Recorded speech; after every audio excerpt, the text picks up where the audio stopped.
Hi, I am Nitasha, your content marketing coach. ഇന്ന് നമ്മൾ നോക്കാൻ പോകുന്നത് ഒരു കോണ്ടന്റ് റൈറ്ററെ സംബന്ധിച്ചിടത്തോളം എപ്പോഴും കൂടെ കൊണ്ടുനടക്കേണ്ട ഒരു സാധനത്തെ പറ്റിയിട്ടാണ്.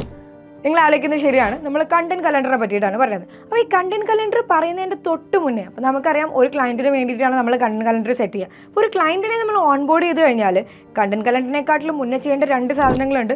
ഒരു സോർട്ട് അനാലിസിസും അതേപോലെ കോമ്പറ്റീറ്റീവ് അനാലിസിസും. ഇതിനെപ്പറ്റി ഡീറ്റെയിൽ ആയിട്ട് അറിയണമെന്നുണ്ടെങ്കിൽ തൊട്ട് മുന്നേയുള്ള വീഡിയോൻ്റെ അകത്ത് ഞാൻ എക്സ്പ്ലെയിൻ ചെയ്തിട്ടുണ്ട്. ഒന്ന് മേലെ പോയിട്ട് നിങ്ങൾ ചെക്ക് ചെയ്തിട്ട് അതൊന്ന് ഡീറ്റെയിൽ ആയിട്ട് കാണാം. കമ്മിങ് ബാക്ക് ടു ആ വീഡിയോ. അപ്പോൾ നമ്മൾ പറഞ്ഞത് എന്താണ് ഒരു കോണ്ടന്റ് കലണ്ടർ, അല്ലെങ്കിൽ എന്തിനാണ് ഒരു കോണ്ടന്റ് കലണ്ടർ എന്നുള്ളതാണ്. അപ്പോൾ കോണ്ടന്റ് കലണ്ടർ എന്ന് പറഞ്ഞു കഴിഞ്ഞാൽ സംഭവം ഇത്രയേ ഉള്ളൂ. ഒരു ക്ലയൻറ്റിനെ നമ്മൾ ഓൺബോർഡ് ചെയ്ത് കഴിഞ്ഞാൽ ആ ക്ലയൻറ്റിന് വേണ്ടിയിട്ടുള്ള വർക്ക് ചെയ്യുമ്പം നമുക്കൊരു സ്മൂത്തായിട്ട് സിസ്റ്റമാറ്റിക് ആയിട്ട് വർക്ക് ചെയ്യാൻ വേണ്ടിയിട്ടാണ് നമ്മളൊരു കോണ്ടന്റ് കലണ്ടർ എപ്പോഴും നമ്മൾ കൂടെ കൊണ്ടുപോകുന്നത്. അതായത് ഇത്രയേ ഉള്ളൂ. ഈ കോണ്ടന്റ് കലണ്ടറിനകത്ത് നമ്മൾ ഇൻക്ലൂഡ് ചെയ്യുന്ന കാര്യങ്ങൾ എന്ന് പറഞ്ഞു കഴിഞ്ഞാൽ ഒരു പോസ്റ്ററിൻ്റെ അകത്ത് എന്ത് കണ്ടന്റ് നമ്മൾ പ്രിപ്പയർ ചെയ്യണം, അല്ലെങ്കിൽ ഒരു പോസ്റ്ററിൻ്റെ അകത്ത് എന്താണ് നമ്മൾ എഴുതാൻ വേണ്ടി പോകുന്നത്, അല്ലെങ്കിൽ അതിനെ പറ്റിയിട്ടുള്ള ഒരു ചെറിയൊരു അബ്രിവേഷൻ, അല്ലെങ്കിൽ അതിനെ പറ്റിയിട്ടുള്ള ഒരു ചെറിയൊരു ഡീറ്റെയിലിംഗ് ആണ് നമ്മൾ അവിടെ കൊടുക്കുക. ഈ കണ്ടന്റ് കലണ്ടർ എന്ന് പറഞ്ഞാൽ ഒരു ദിവസത്തേക്കോ 2 ദിവസത്തേക്കോ അല്ല നമ്മൾ സെറ്റ് ചെയ്യുക. ഒരു ക്ലയൻറ്റിനെ നമ്മൾ ഓൺബോർഡ് ചെയ്യുമ്പം അവർ ചിലപ്പോൾ 6 മാസത്തേക്ക് നമ്മളെ കൂടെ ജേർണിയിൽ കൂടെ ഉണ്ടാവുന്ന ആൾക്കാരാണ്. ഒരു 3 മാസത്തേക്കെങ്കിലും നിർബന്ധമായിട്ടും നിങ്ങൾ കണ്ടന്റ് കലണ്ടേഴ്സുകൾ പ്രയറായിട്ട് സെറ്റ് ചെയ്യുന്നത് എപ്പോഴും നല്ലതാണ്. ഇനി കണ്ടന്റ് കലണ്ടർ ചെയ്യുന്ന സമയത്ത് എല്ലാവർക്കും ഒരു കൺഫ്യൂഷനാണ്, ഇത് ഏതിലാണ് ചെയ്യുക, അല്ലെങ്കിൽ എന്തെങ്കിലും സ്പെസിഫിക് ആയിട്ടുള്ള ടൂൾ ഉണ്ടോ എന്ന്.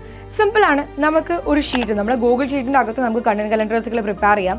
അതല്ലെങ്കിൽ നിങ്ങൾക്ക് ട്രെലോ ബോർഡ്സുകൾ യൂസ് ചെയ്യാം. തൊട്ട് താഴെ നിങ്ങൾക്ക് കാണാൻ വേണ്ടി പറ്റും. ട്രെലോ ബോർഡ്സ് എന്നുള്ള ഒരു ടൂൾ യൂസ് ചെയ്തിട്ട് നമുക്ക് എന്ത് ചെയ്യാം, കണ്ടന്റ് കലണ്ടേഴ്സുകൾ സെറ്റ് ചെയ്യാം. അല്ലെങ്കിൽ നിങ്ങൾക്ക് ഗൂഗിൾ കലണ്ടേഴ്സുകൾ യൂസ് ചെയ്തിട്ടും കണ്ടന്റ് കലണ്ടേഴ്സുകൾ സെറ്റ് ചെയ്യാം. അപ്പോൾ കണ്ടന്റ് കലണ്ടറിനകത്ത് നമ്മൾ എന്താണ് ആ ടോപ്പിക് എന്നുള്ളത് ഫിക്സ് ചെയ്യാം. അതേപോലെ എന്താണ് അതിൻ്റെ തീം എന്നുള്ളത് നമ്മൾ എഴുതി വെക്കണം. ഏത് കാറ്റഗറി ഓഫ് ഓഡിയൻസിനെയാണ് നമ്മൾ അട്രാക്ട് ചെയ്യാൻ വേണ്ടി പോകുന്നത്.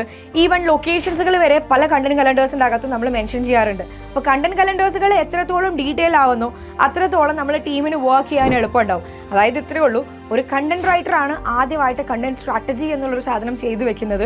ഇതിൻ്റെ പിന്നാലെയാണ് ബാക്കി എല്ലാവരും വരിക. അതുകൊണ്ടാണല്ലോ നമ്മൾ കണ്ടന്റ് റൈറ്ററാണ് അതിൻ്റെ കപ്പിത്താൻ എന്ന് പറയുന്നത്, അല്ലേ? അപ്പം കണ്ടന്റ് റൈറ്റേഴ്സ് വൺസ് ഈ കണ്ടന്റ് കലണ്ടർ സെറ്റ് ചെയ്ത് കഴിഞ്ഞാൽ പോസ്റ്റേഴ്സ് ആണെങ്കിൽ നമ്മൾ അത് ഡിസൈനേഴ്സിൻ്റെ അടുത്തോട്ടേക്ക് പാസ് ചെയ്യും. ഇനി വീഡിയോസുകളാണെങ്കിൽ അത് വീഡിയോ എഡിറ്റേഴ്സിൻ്റെ അടുത്തും വീഡിയോഗ്രാഫേഴ്സും സിനിമാറ്റോഗ്രാഫേഴ്സും ഒക്കെ ആണ് ഇതിന് ബാക്കിയുള്ള സാധനങ്ങൾ ചെയ്യാം. ഒരു കണ്ടന്റ് കലണ്ടർ എന്നുള്ളത് ഒന്നും കൂടെ ഞാൻ സ്ട്രെസ് ചെയ്യാണ്, നിങ്ങൾ സ്മൂത്ത് റണ്ണിങ്ങിന് വേണ്ടിയിട്ട് എപ്പോഴും ഹെൽപ്ഫുൾ ആവുന്ന ഒരു കാര്യമാണ്. രണ്ടാമതായിട്ട് എന്തിനാണ് കണ്ടന്റ് കലണ്ടർ എന്ന് ചോദിച്ചു കഴിഞ്ഞാൽ, നമുക്കറിയാം ഒരു ഡിജിറ്റൽ മാർക്കറ്റിംഗ് ഏജൻസിനെ സംബന്ധിച്ചിടത്തോളം അറ്റ് എ ടൈമിൽ നമുക്ക് മൾട്ടിപ്പിൾ ക്ലയൻസ് ആണ് നമുക്ക് ഓൺബോർഡ് ചെയ്യുന്നുണ്ടാവുക, അല്ലേ? അപ്പോൾ ഒരു ക്ലയൻറ്റിന് ഓൺബോർഡ് ചെയ്തിട്ട് എന്തായാലും നമുക്ക് കുറച്ച് ടൈം ഉണ്ടാവും നമ്മളെ കണ്ടന്റ് കലണ്ടേഴ്സുകൾ സെറ്റ് ചെയ്യാൻ വേണ്ടി. അതായത് നമ്മൾ കോമ്പറ്റീറ്റീവ് അനാലിസിസ് ഒക്കെ ചെയ്ത് സോർട്ട് അനാലിസിസ് ഒക്കെ ചെയ്ത്, അതായത് നമ്മൾ റീസെർച്ച് വർക്കുകൾ കംപ്ലീറ്റ് ആയതിനു ശേഷമാണ് നമ്മൾ കണ്ടന്റ് കലണ്ടറുകൾ സെറ്റ് ചെയ്യുക. അപ്പോൾ ഒരു ക്ലയൻറ്റ് നമ്മൾ ഓൺബോർഡ് ചെയ്ത് അവരെ കണ്ടന്റ് കലണ്ടർ സെറ്റ് ചെയ്ത് കഴിഞ്ഞാൽ നമുക്ക് കുറച്ച് സമയത്തേക്ക്, അതായത് എസ്പെഷ്യലി കണ്ടന്റ് റൈറ്റേഴ്സിന് അല്ലെങ്കിൽ കണ്ടന്റ് സ്ട്രാറ്റജി ചെയ്യുന്ന ആ ഒരു ഡിപ്പാർട്ട്മെൻറ്റിലെ ആൾക്കാർക്ക് പുതിയൊരു ക്ലയൻറ്റ് ഓൺബോർഡ് ചെയ്താലും വല്ലാതെ കണ്ട് ഇറിറ്റേഷൻ ഉണ്ടാവില്ല. കാരണം നിങ്ങൾക്ക് എല്ലാവർക്കും അറിയാം, ഒരു ക്ലയൻറ്റ് എപ്പോഴും ആഗ്രഹിക്കുന്നത് അവരെ വർക്ക് എപ്പോഴും ബെറ്റർ ആവാൻ വേണ്ടിയിട്ടാണ്. അപ്പം എത്ര നമ്പർ ഓഫ് ക്ലയൻറ്റ്സ് നമുക്കുണ്ട് എന്നുള്ളത് ഒരു ക്ലയൻറ്റിൻ്റെയും ഇമ്പോർട്ടൻ്റ് ആയിട്ടുള്ള കാര്യമല്ല. ക്ലയൻറ്റ് ഇത്രയേ നോക്കുകയുള്ളൂ, എൻ്റെ വർക്ക് അവർ ബെറ്റർ ആയിട്ട് ചെയ്തിട്ടുണ്ടോ. അപ്പം നമ്മളെ വർക്കുകൾ ബെറ്റർ ആയിട്ട് ചെയ്യാൻ വേണ്ടിയിട്ട് ഒരു കണ്ടന്റ് കലണ്ടർ എപ്പോഴും നമ്മളെ ഹെൽപ്ഫുൾ ആയിട്ട് നമ്മളെ കൂടെ കൊണ്ടുപോകുന്ന ഒരു സാധനമാണ്. അപ്പോൾ നമ്മളെ വർക്കുകൾ കുറച്ചും കൂടെ ബെറ്റർ ആയിട്ട് ചെയ്യാൻ വേണ്ടിയിട്ട് കണ്ടന്റ് കലണ്ടർ എപ്പോഴും നമ്മളെ ഹെൽപ്പ് ചെയ്യുന്നതാണ്. ഇനി നിങ്ങളൊരു ഫ്രീലാൻസിങ് ചെയ്യുകയാണെങ്കിൽ പോലും ഒരു കണ്ടന്റ് കലണ്ടർ നല്ലതാണ്. കാരണം നിങ്ങൾ ആലോചിച്ച് നോക്കുക, സ്വന്തം വർക്കാണ് അല്ലെങ്കിൽ ഇനി ഫ്രീലാൻസിങ് ചെയ്യുന്ന ഒരു വർക്കാണ്. വേണ്ട, നിങ്ങളൊരു ഓൺട്രപ്രണർ ആണെന്ന് വിചാരിക്കാം. ഓൺട്രപ്രണർ ആകുമ്പോൾ പലപ്പോഴും ഉള്ളൊരു സാധനമാണ് കണ്ടന്റ് കൺസിസ്റ്റൻസി എപ്പോഴും ബ്രേക്ക് ആവാനുള്ള പോസിബിലിറ്റി ഉണ്ട്. അപ്പോൾ അത് ബ്രേക്ക് ആവാതിരിക്കാൻ വേണ്ടിയിട്ട്, കാരണം നമുക്ക് വേറെയും കുറേ അധികം വർക്ക് ഉണ്ടാവും.